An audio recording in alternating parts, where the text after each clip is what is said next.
Welcome back to another episode of Final Fantasy X-2. Happy New Year, first of all. First day of 2024, and we're going to hit up the second hardest boss in the game, I want to say. So when we hit up the Canal Desert, we have to return to defeat the Terror of the Sands. So Mainyu the Cactor has, you know, with the help of the gatekeepers, driven away the vast infusion of fiends. But this one last fiend is an issue.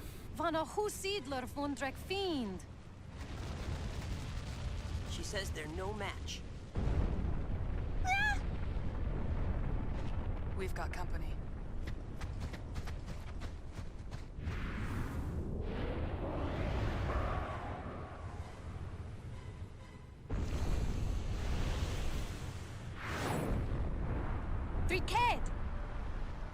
So, this is going to be a long video, as you can see from the timestamp. But I just want to kind of take this time to talk about the 10-2 experience, I suppose. Before we get too heavily into it, the strats I had were slightly mistaken. So I didn't have Dark Knight on Yuna's grid in particular.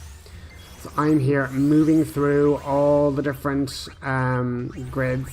Riku's moving through the double HP grid. So that's where she's at. And then she's gonna be able to throw mana springs, I thought, to like try and drain its HP down. Or rather its MP down to 0. But I didn't have enough. And so that plan kind of went completely by the wayside then. But all I needed to make this so much more easier was just 2 Dark Knights. 2 darknesses, a darkness and a darkness, would constantly be KOing the other 2 arms. And once the 2 arms are dead, this particular explosive attack can't happen. So how Yuna survived that, I have no idea at all. But I'm just moving Yuna back to White Mage, where she can kind of have quicker full lives, quicker holies, quicker shells and protects, just to help keep the guys up and running. But realistically, once, and also using the Supreme Light Garment Grid, I've moved through them all so I can cast Auto Life.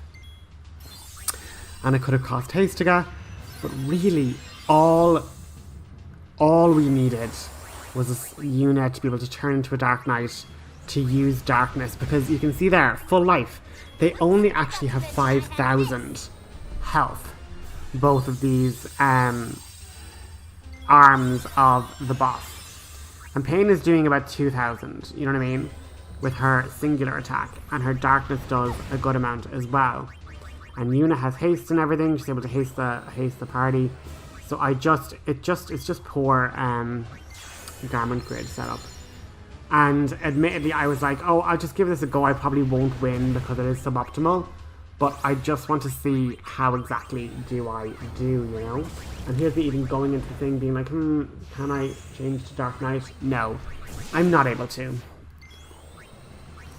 But I can put out Auto Life. And Yuna, while in White Mage Dress Sphere, can cast white magic very quickly with her haste as well, you know? And so Auto Life is really impressive, like it's super good. But Yuna can also cast Auto Life in Dark Knight for free, and she could have just been casting double Darkness, because like look at this, the Darkness does 4,000 an attack. So Yuna and Pain together would have been doing 8,000 an attack, and both the arms only have 5,400 HP. And the issue is that, you know, while Pain is doing great damage, if Pain is only targeting the one creature, it doesn't matter if that other creature comes back to life. It'll only target the one creature then, and that's where we end up getting it, where the boss gets both arms back up, and obviously With the holy spell, it's immune to magic altogether, so that was another, like, hassle. So it really just was suboptimal. Like, I should have just had 2 Dark Knights constantly throwing darknesses. Everything would just be KO'd as soon as they're revived. And Riku would just be throwing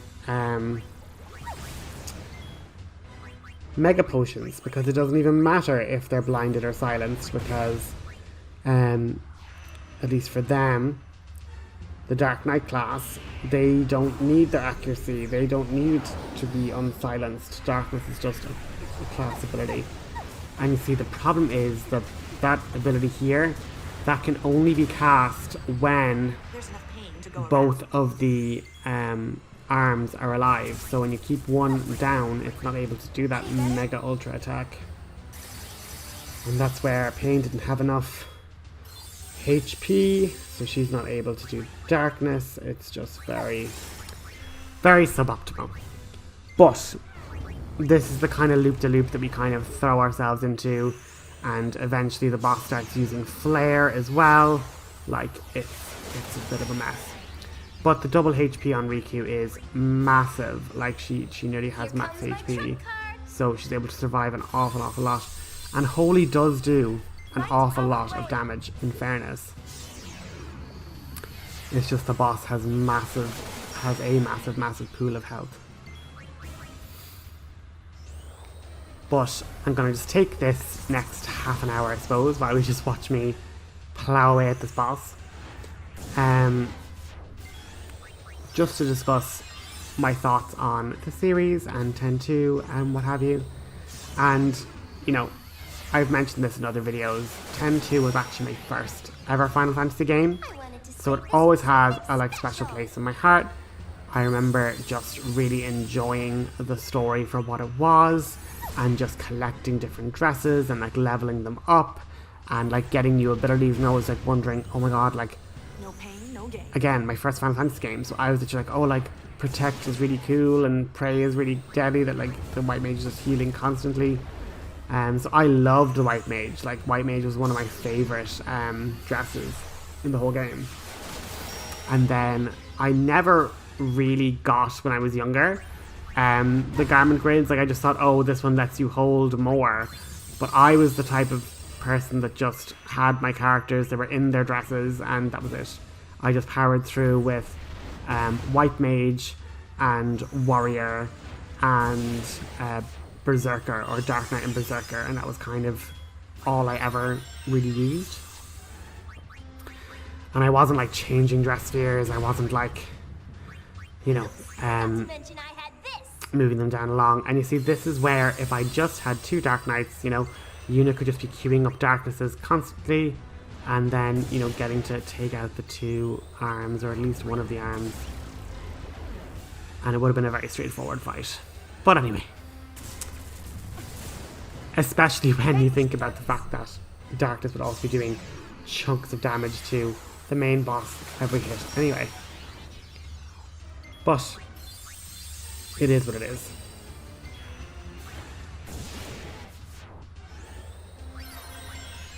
But in terms of what was it like to be going for 100% completion on this run, it was really stressful in the beginning. Like, that's where I kind of took that big break after just finishing chapter 1, because I was terrified that I was going to move on to chapter 2.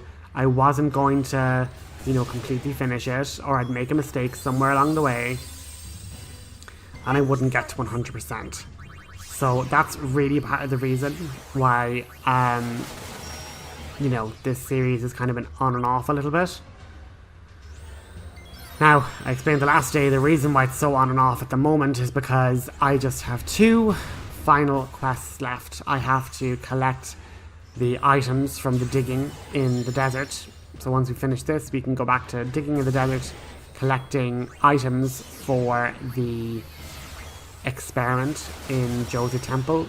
Once we get that to max level, we then dismantle it and get an episode complete in Jose. Once that's done, we just have to go to the Chocobo dungeon to get the Chocobo, Master Chocobo, like, capturing achievement. I guess there's no choice. And then once I get that done, I can unlock a hidden cave in Mihen, where we can get extra monsters for the bestiary. And then I can just finish the Via Infinito, because I've already gotten to floor 20. So we just need to get to floor 100. And once that's done, we get like a trophy for beating the final boss down there. We get the extra, you know, completion percentage. And then we can actually go into the fire plane and just finish out the story, you know, chase down Shuyin and stop Vegnagun. That's kind of all that's left. And I'm kind of at a standstill purely because I need to get into that Chocobo dungeon, and I need Chocobos that can become level 5, and it's just been such a hassle to capture them. But I'm really going to work, at the very least, on getting the Jose Temple stuff finished, because at least I can definitely get the items from the digging, so that shouldn't be too bad. But all in all, I was so elated and happy once I actually got through the Comsphere section. I just didn't know how I was going to do that. I was like, how do I make that entertaining? How do I talk for that length of time? But stuff that, like, because again, they're all cutscenes, I just didn't want to talk over them. But, you know, I just sort of said, look, people will just have to either watch it if they're playing along, or they can skip it. Like, I'm 100% okay with them skipping it, because I'm like, it is just cutscenes. It is only done for 100%.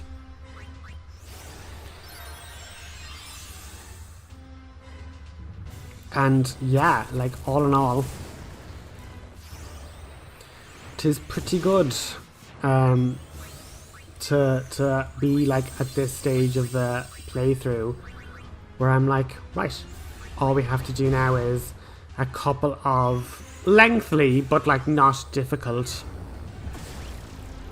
side missions. And like I've been really appreciating all the different comments. Like I see in like a lot of my 10 videos, like people leaving comments just being like, oh, like we've watched through, and like certain people were like binge watching them and like really enjoying all the information and stuff, which has been really, really, you know, a positive boost for me. And I'm even learning stuff. Like somebody commented saying that you Yevon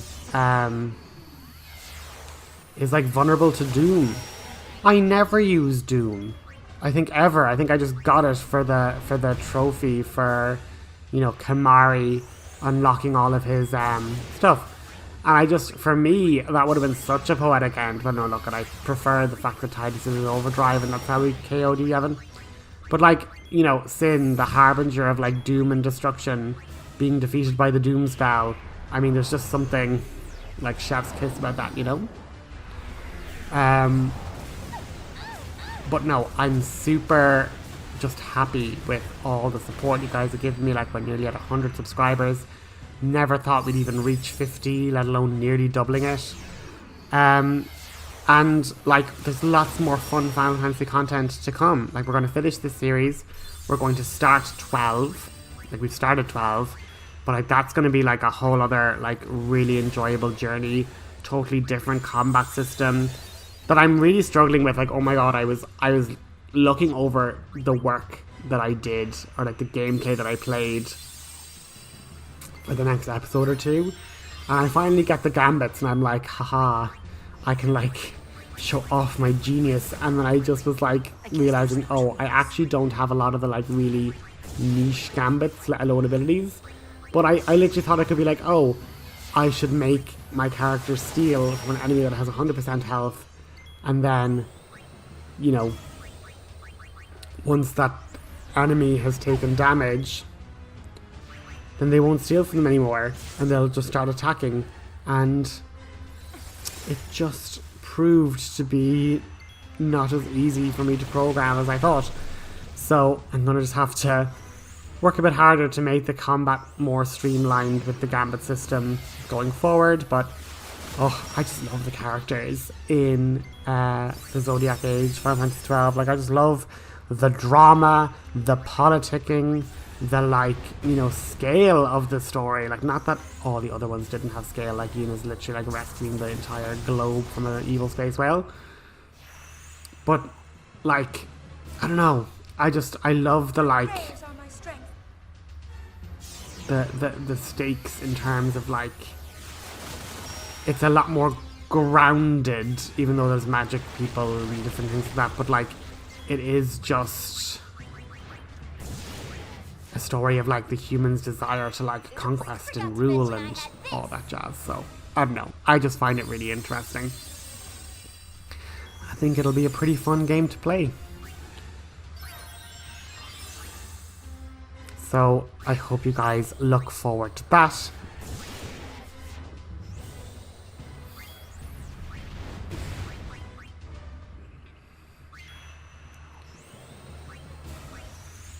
Come on.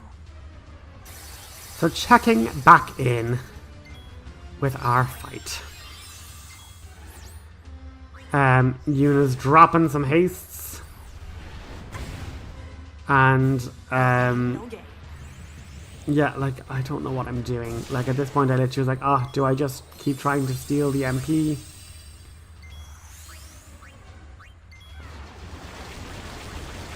As I say, if there was just a second darkness, the hands would die as soon as they're revived. Like, there would be no issues whatsoever. They wouldn't be getting poisoned because they're poison proof. It is just so silly.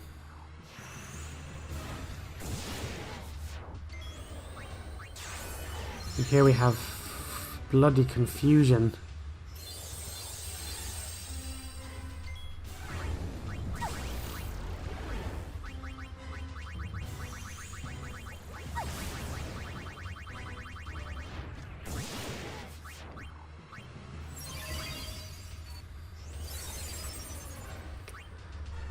But in going through the 100% challenge, oh my god, she used a mega elixir. Oh my god.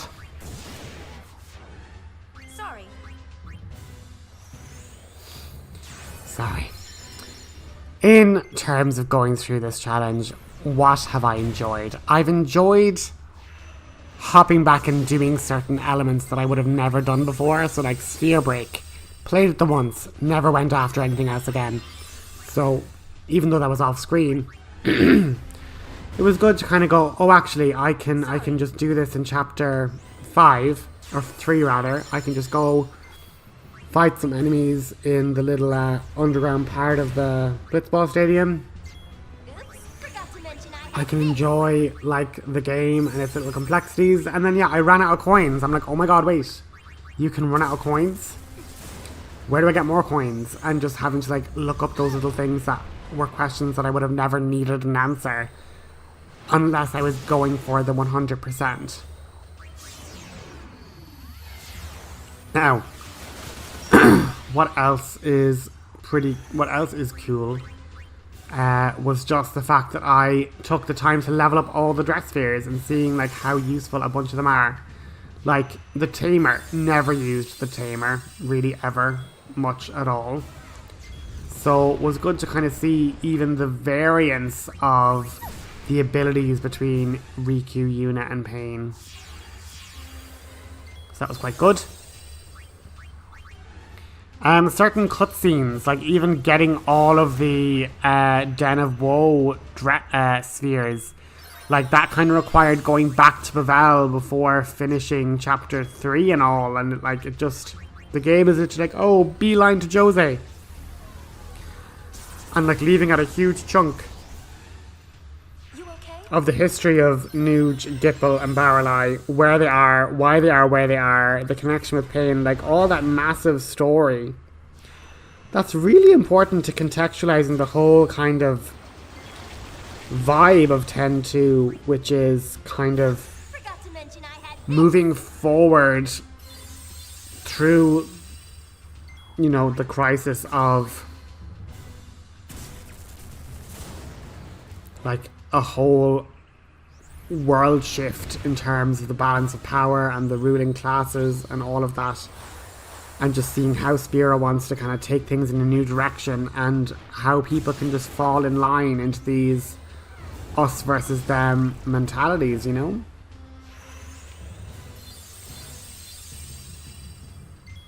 So the idea that they can just literally throw that all away and just be like, well, if you didn't go back to Bavel, you've missed out on like a massive chunk of story and a key item, and you can't do the Den of Woe then, which also explains the reason it all is connected. So the misery of Shu Yin was like trapped in these fireflies in the Den of Woe.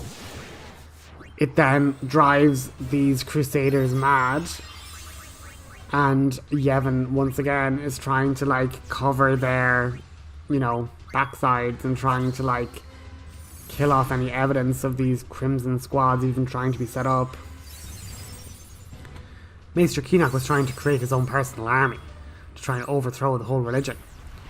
And, you know, the rest of them were like, no.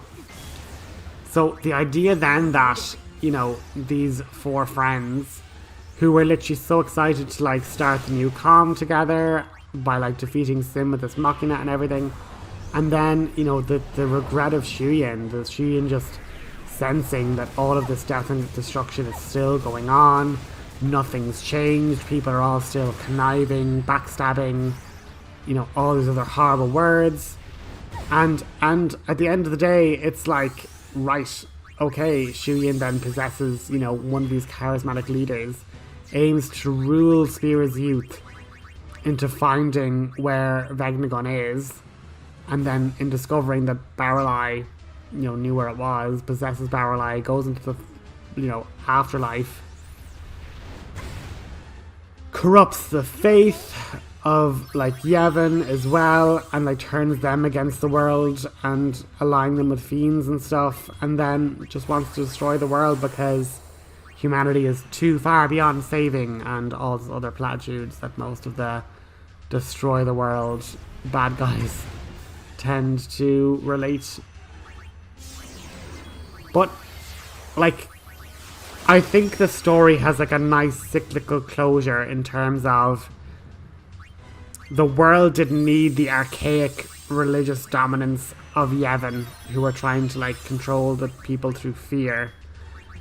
And there's also that drawback of, we even see it in the Mihan High Road, like you can't then throw yourself 100% into the new age of advancing technologies, because that then could also be as much of a danger to people as, you know, these archaic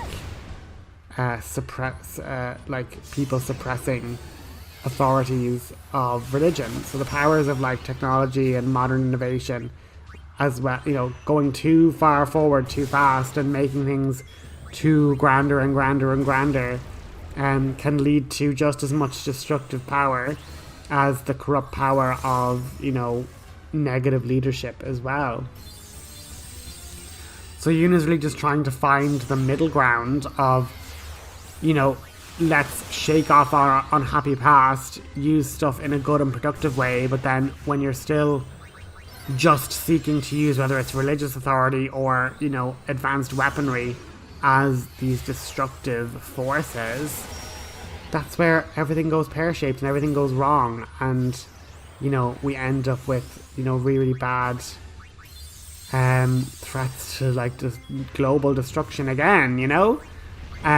Like the first transgression was sin, and then, you know, this kind of spiritual oppression and threat of violence and destruction. And in 10-2, it's like the machine, it's like the advanced weaponry so destructively powerful that it could destroy the world. And like neither is good, and like the happy medium is just to actually exist in a time and state of peace and try and build a peaceful world where everyone can coexist positively with one another. But we're halfway there. But as I say, we would have been so much quicker if we were just doing like that. If there was 2, we would have been doing like 9,000 a go, you know, 9,000, like 4,800, 4,800 every couple of seconds. It wouldn't have any of these, you know, nasty status effects or anything. And I keep freaking throwing protect and stuff on it with my white, oh my god. With the white magics and stuff, but flare is also a very nasty thing. It's like, well, we need to like throw up reflect on pain.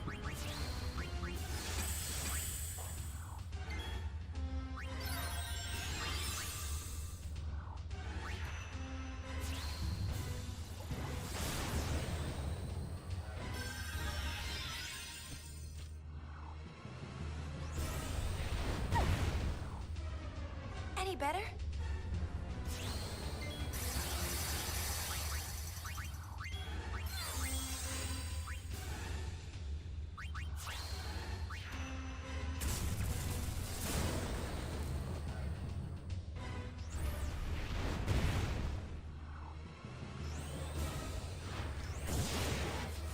Let's play it safe. Here comes my trump card.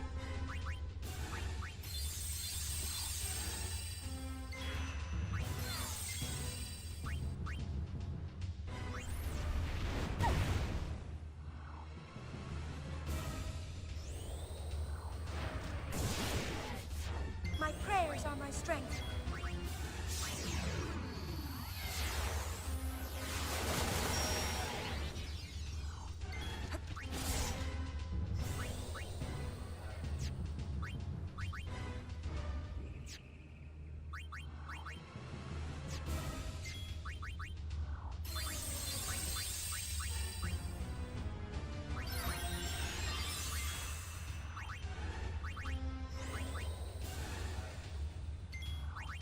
Anything goes for gun mage Yuna.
Oh, sorry, I just took a little bit of a break. I kind of was like, oh, I need to just get myself organized and sorted.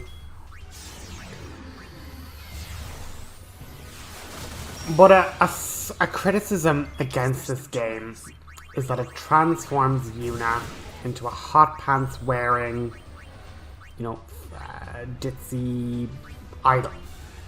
And it like ruins her character, destroys the ending of 10.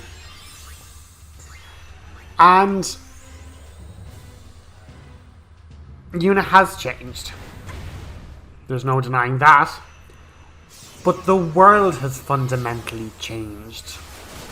And you have to think about it from Yuna's perspective in terms of like the Eternal Calm cutscene.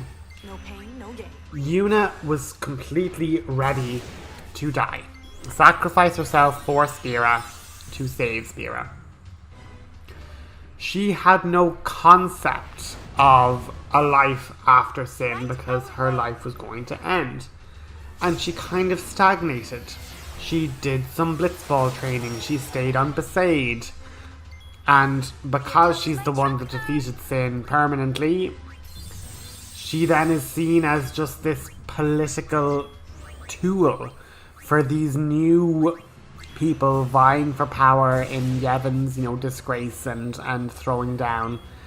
That if Yuna sides with us, therefore we are right because we have the high summoners, personal endorsement, and people just want to marry her or, you know,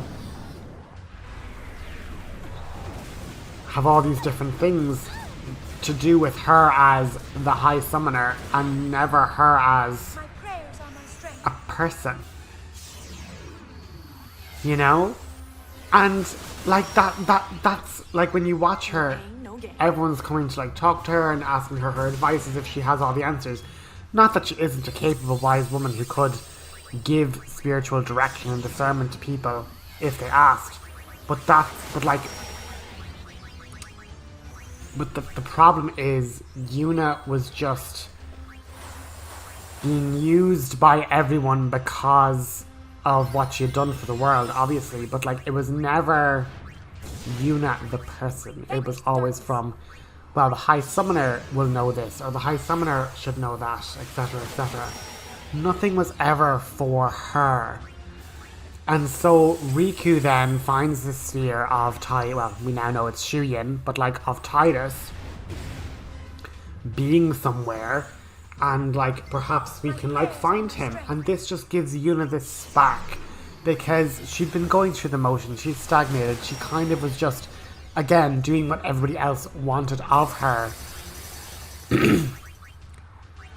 And yet this was finally her time to kind of say, no, I want to find Tidus because I want to be with him again. This is something that I want to do.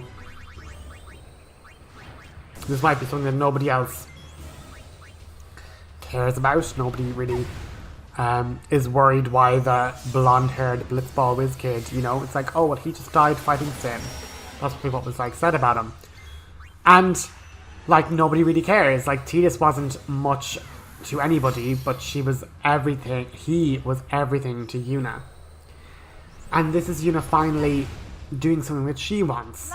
And you have to remember, it's like, oh, well, she just went and put on a concert and she's there and like, you know, putting on a show, and it's like, that was LeBlanc. And of course that's something LeBlanc would do. It's actually very in character for what LeBlanc would do.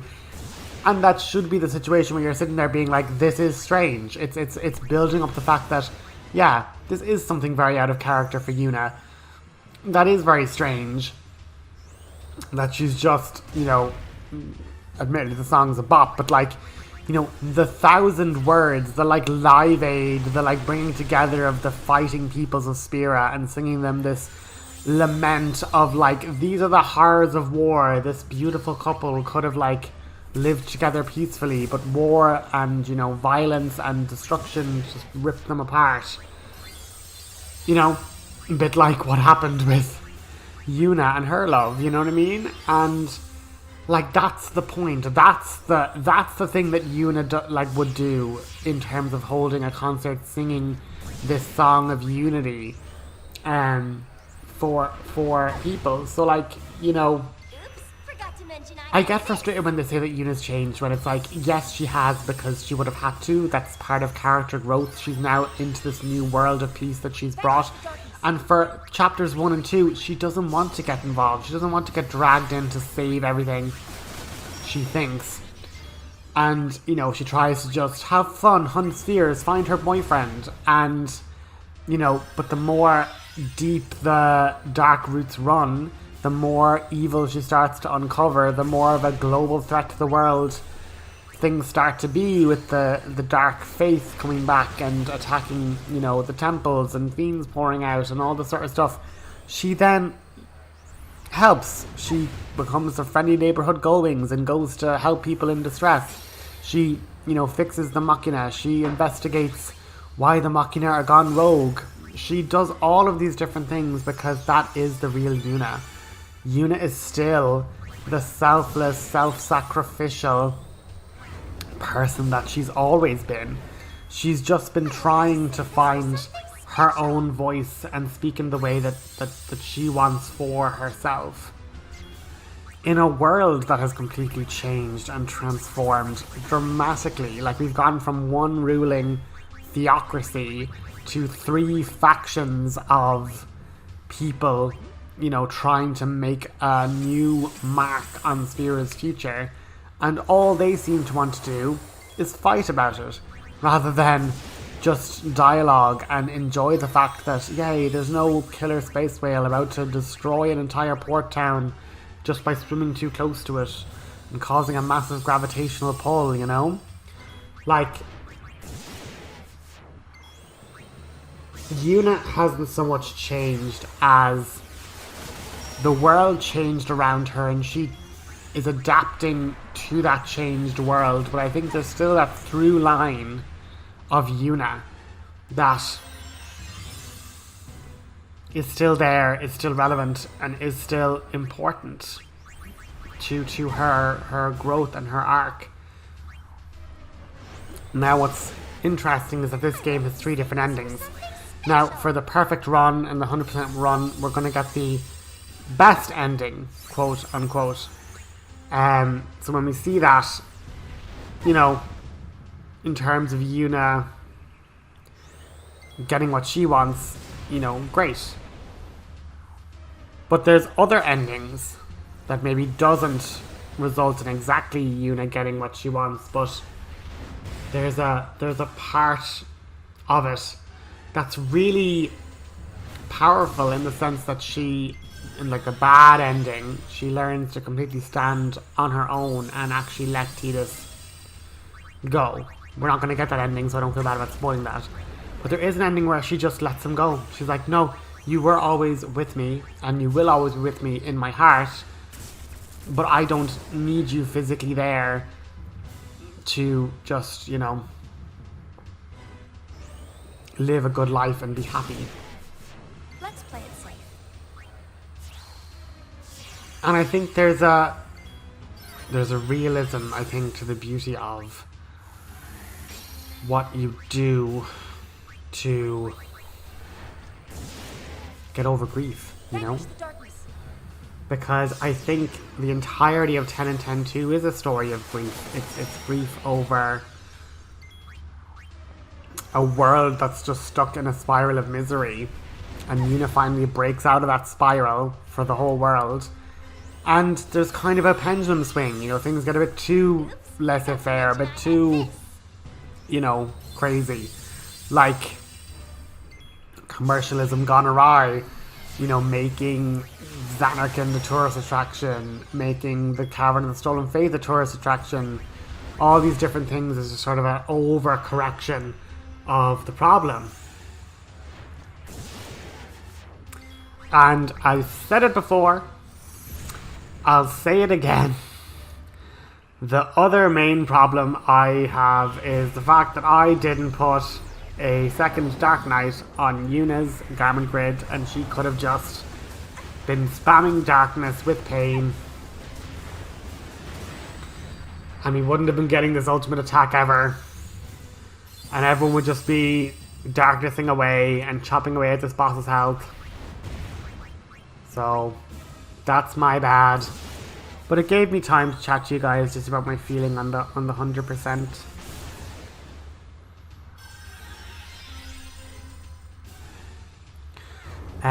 Let me know if any of you guys are playing along with me, if any of you guys have any questions on the decisions I made, particularly in this fight. You can feel free to flame me in the comments for making a poor decision. But we're about to finish it up now.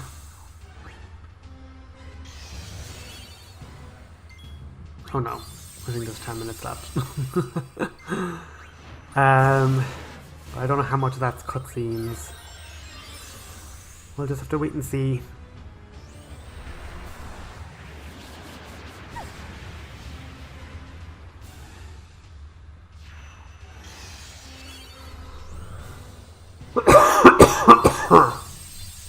But one thing that's awful in both games is confusion. We hate confusion. Confusion's woeful. Why do they ever make it a status condition? It's a nightmare.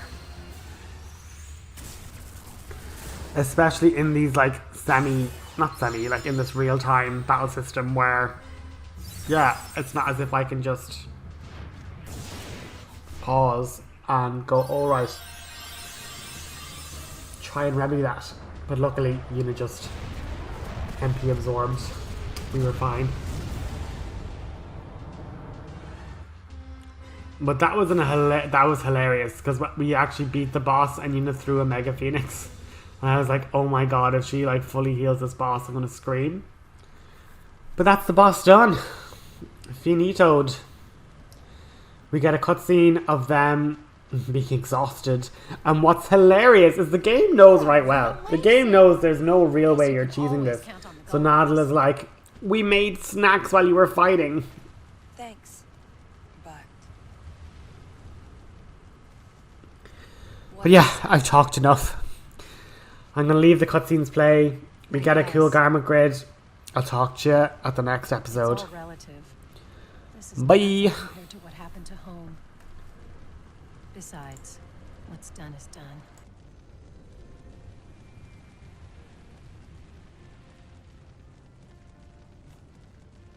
You're pretty tough.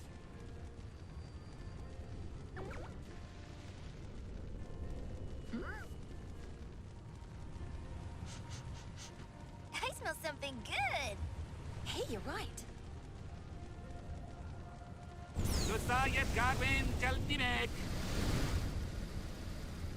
Food? Yeah, we whipped it up during the battle. As long as we're still kicking, we're gonna get hungry. Hunger's proof we're alive. We've got heaps of food. I don't suppose you're interested. Go Wings, at your service.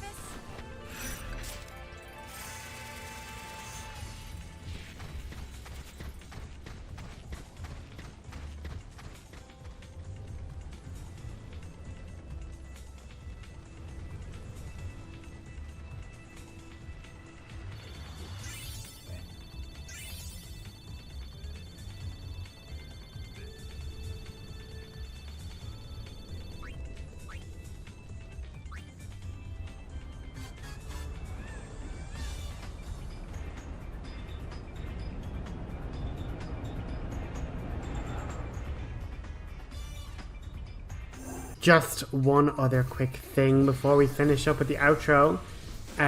Make sure once you're finished, you go back to the Cactuar Nation and you basically get a cutscene of Marla the cactus regrowing and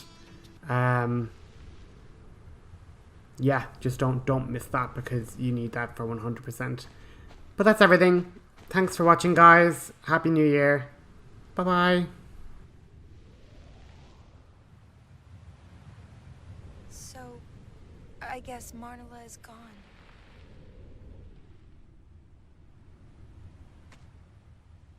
No, look. She's right here.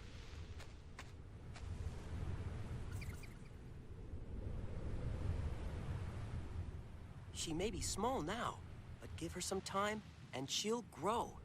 Then we'll have a new Marnala.